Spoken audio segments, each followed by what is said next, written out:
Welcome back, subscribers. I'm just going to talk a little bit about the system that we're moving into. And there's many people that are doing some pretty heavy speculation with obviously what's going on in the news geopolitically.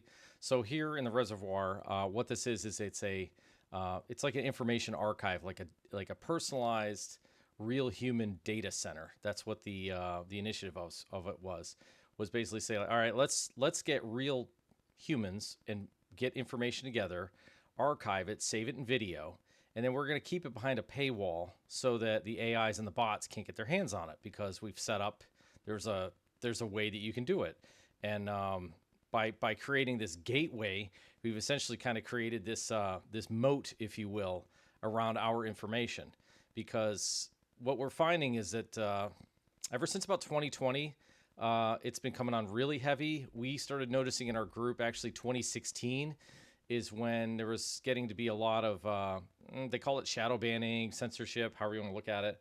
But on the business side, we didn't really have that. On the business side, if you needed something, you would inquire to somebody and you would get the answer so that you could move forward. So when I started playing in our company with digital assets like crypto, nobody really had any answers. So I started picking up the phone and calling various companies and getting information out of them. Like they would drop keywords and things, and I would research those and talk to the next company, and so on and so on and so on. And it started painting this picture where I've got a really good knowledge of history. I grew up as a Catholic, so I'm like a recovered Catholic. So I've got a lot of background in church, administration of the church, how that plays a role in business in general worldwide, and a lot of people don't know that. And then large like Fortune 500 companies and how they do business, because I had experience with that, with like 30 years of my business in the home building sector. So whether we were building houses, we were remodeling houses, we had subcontracts with large, Fortune 500 companies. So I got a really good mix of it: buying, selling property, all this other business. So when I started drilling down into crypto, I started finding that the roots of it's property. So I started, since there really wasn't any solid, you know, actionable legal elements, regulations, regulatory elements. It was real Wild West. It still is. But at least now we have a better sense of what direction it's going in and how much interest is behind it. And that's the really big one.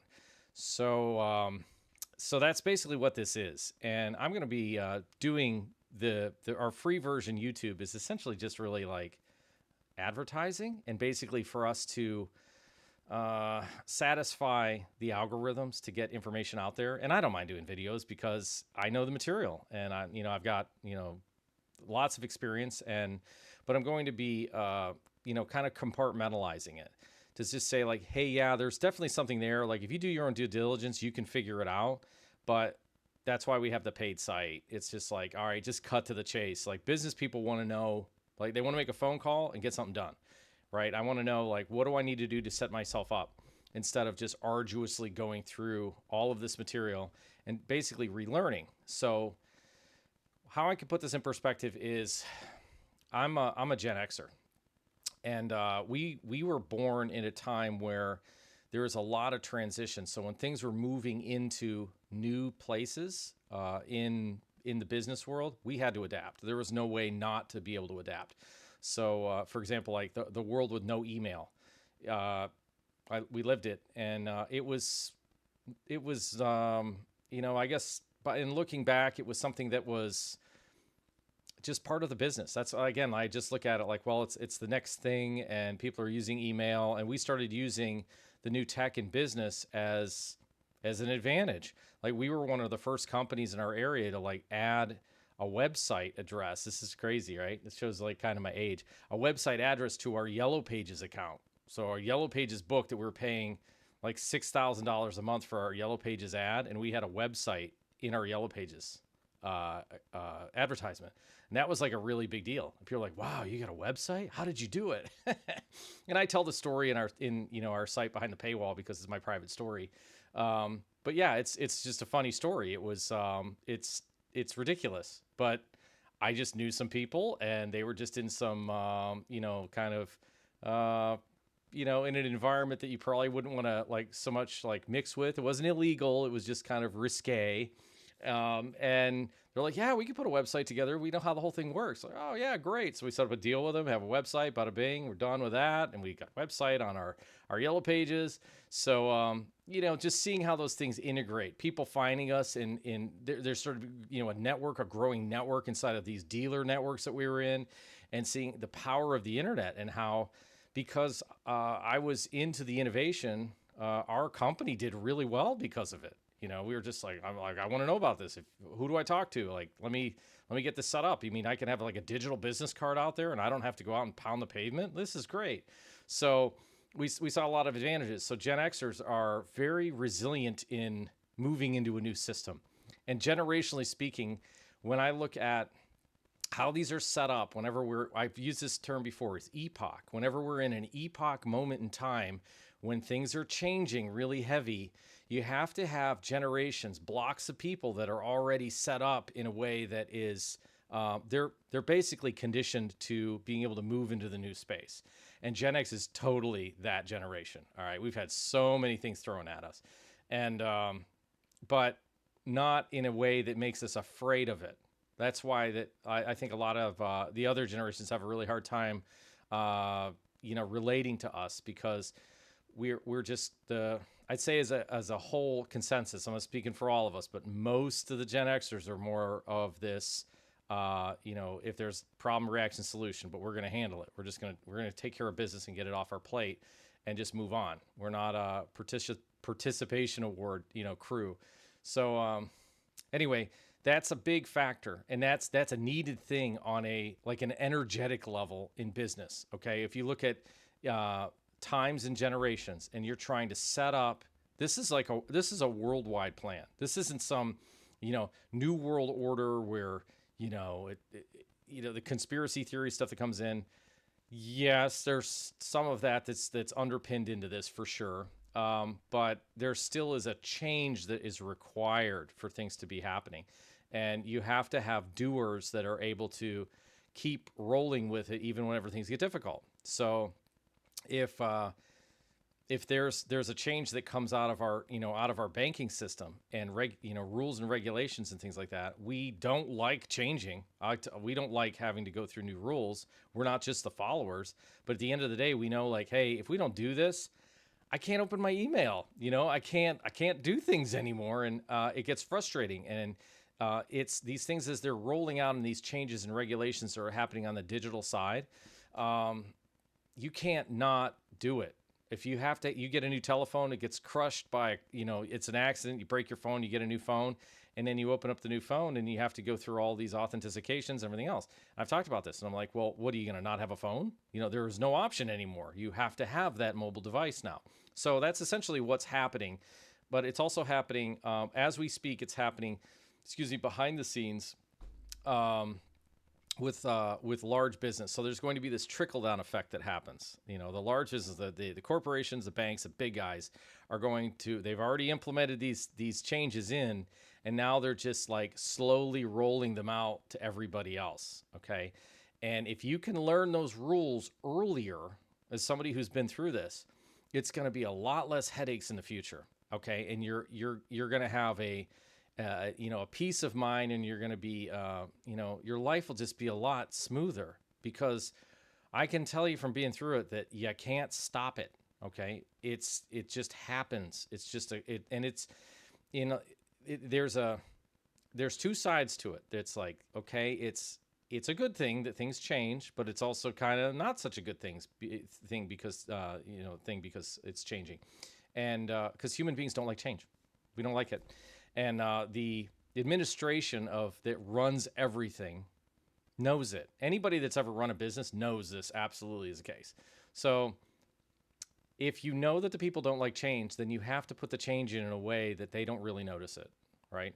And that's the real art to running a business. And then people that are in that situation, they know exactly what I'm talking about.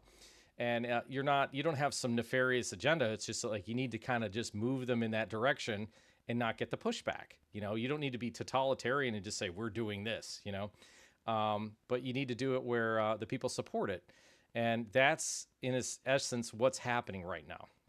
And the information that's coming out that is in the mainstream is a narrative that is whipping people up in a specific direction, and it's causing them to move in the direction that they want you to move. And again, it's not bad, but it's the new you want transparency, you want truth. People are dying to get real information. And the AI stuff that's coming in, anything that you look at now, you don't really know if it's real, right? And that's part of what we're doing. We're like, okay, we're going to go ahead and keep that out of it. We're going to keep the human element. That's what the name of our business is. It's like, we're going to keep the human element because we know that humans are super valuable. Just human interactions, human networking, and human information is paramount in moving forward, so that you're getting information that's actionable information that you can be more sure, not like definitively sure, but you're more sure than what you're seeing on like just open forums and things like that. And originally, it used to be it was wide open. The internet was super Wild West, and then once all of the constraints started coming in, it became this really bizarre echo chamber of confusion. And we're at a peak moment of confusion right now. So I was like, well, we just need to have something that's in it, but kind of out of it. Like, we're going to set the rules. We're going to set rules so that we're going to create our own little private space so that people could come in and commune inside of that. And it doesn't matter what your religion is. We don't care your race. We don't care. None of that matters. In the new digital space, all of that stuff is gone. You can do business with anybody all over the whole planet, is the way that this thing is set up. So it's super powerful. And it's, when I started thinking about, doing these videos, I'm like, I said, I was at a point when I first learned about what was happening, where I was angry and really sad, because I came to this realization that the old way was going away. Okay. And I really liked it. I really liked, I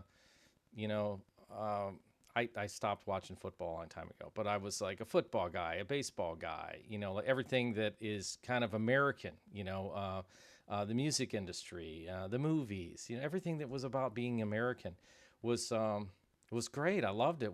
I think Gen X lived at like the peak of all of that. It was just, we had the best of the movies, the best of the music. We had the best of all the sports. All the major sports figures came out of that period.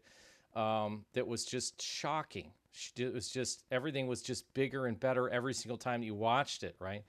And that was the peak, and you can see it when you look back and you see those things, or you experience them. Then you come to this realization: if you've run a business, there's a bell curve, and when you're at the peak of the bell curve, then it's going down the other side.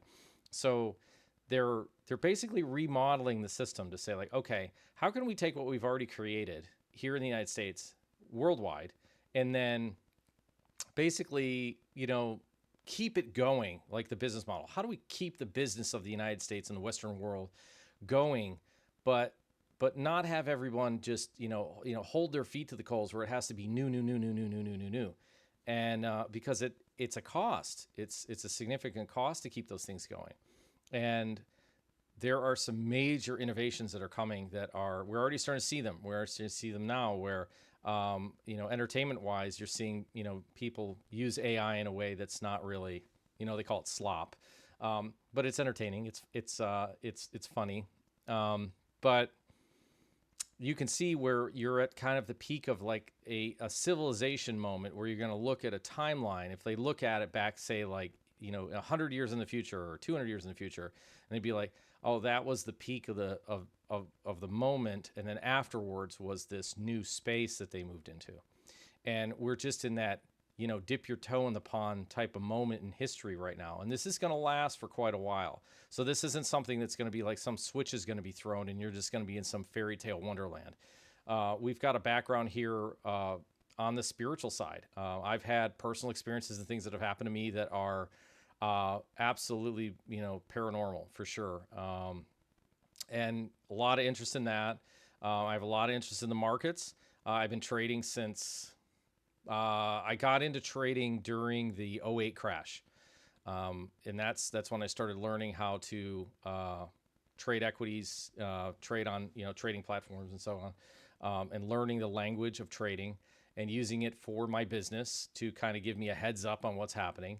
And then I've also learned, because of crypto, I've learned international business. So I already had a really good knowledge of like localized business in trade, like say with in real estate, and then like I said, whenever the digital came in, it's just that there are newer rules that are going to be laid on top of the existing ones, because everything is going to fall under this new digital space. It's like they're basically creating the metaverse. And how exciting is this for me to explain this is that our economy and how bad things may seem to be for people, they're going to get much better. It's going to take a while to get this into the system, and there's going to be some difficult times for sure, but there is kind of light at the end of a tunnel because there's a plan in place.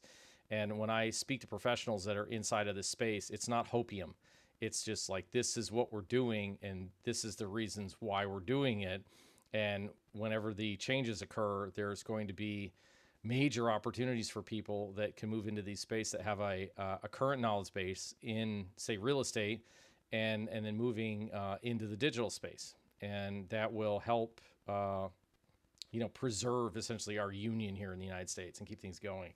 So that's what the overall plan is. And so I'm going to talk about things like ESG, environmental social governance, a lot of World Economic Forum elements and things like that people are like, hey, that's poison. It's it's some, dark agenda and all this other business. But I show in my videos, I show that this is already in motion. All right. Because of that, I thought, well, once I came to the realization that the old space is dying, I thought, well, either die with it or, let's just see what the new rules are. Let's see, like, do I have to give up my soul basically to get into this new system and buy into it or align myself with it? And the answer is no. It's I said, like, there's a lot of things that are happening right now that you're doing automatically that you probably don't even know you're doing, that are part of the new system. And I just kind of lay them out as the reasons why this is the case. And I also tell stories that explain the reasons why they had to cut this stuff off. So that's part of the material we do. But then I also, like I said, talk about elements on how you can set yourself up moving into the new space and positioning yourself so that you're in a better future footing, I would say, moving forward. So there'll be more to come. I'm going to do these. I said I'm going to do a bunch of these, and I'll probably do some audios where I just do relative stories and things that happen to me, in a day-to-day basis, that you'll hear more of it, and I'll tie in all kinds of really strange stuff. I said, from the level of fake spiritualism that's out there, that is rampant through the social media spaces and so on, how that esoteric element comes into play in business and this upper level hierarchy that runs the planet. It's a vast knowledge base that, once I had a couple of key elemental pieces I could plug in like a puzzle, it all started making sense. And really understanding of how Earth in general is a big business. Absolutely. And humanity is the main driver of the whole thing. All right. But we're thinking of our mining, rare earth elements and gold and silver and things like that as being what our use may be, or you going to work and doing your thing might be. But it's an endless amount of interest that is here on this planet. And there are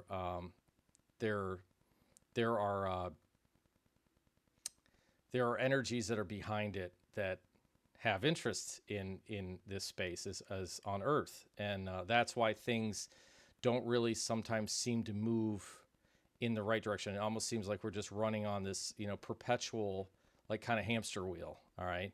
And that's what really gets confusing. And most people don't really see this until they get older. I'd say probably, 35 to 45, in that range. You hit the middle age and things start becoming very evident that there's not really any progress, and everything that you'd learned through school up until that point that you learned doesn't really work too well.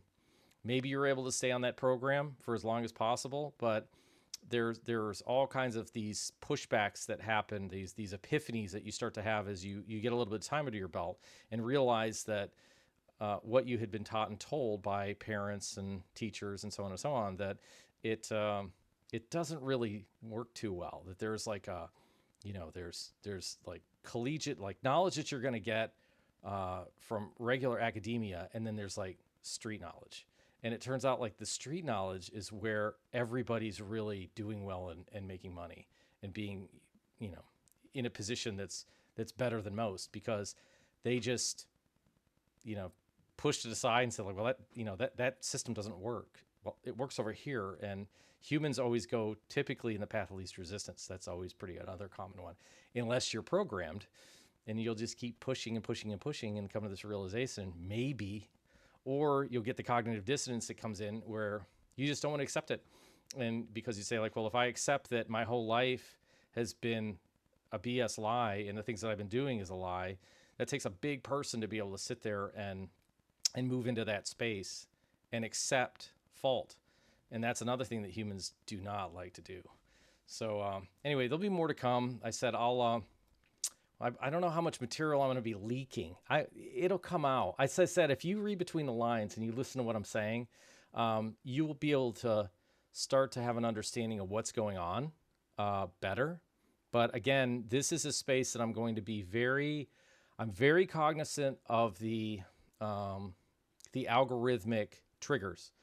And I will not say things that are against community guidelines, because I'd like to keep this open. I don't want it to be. I have no interest in fighting this, because, as I said, it's a free platform, and that's a really huge advantage for business.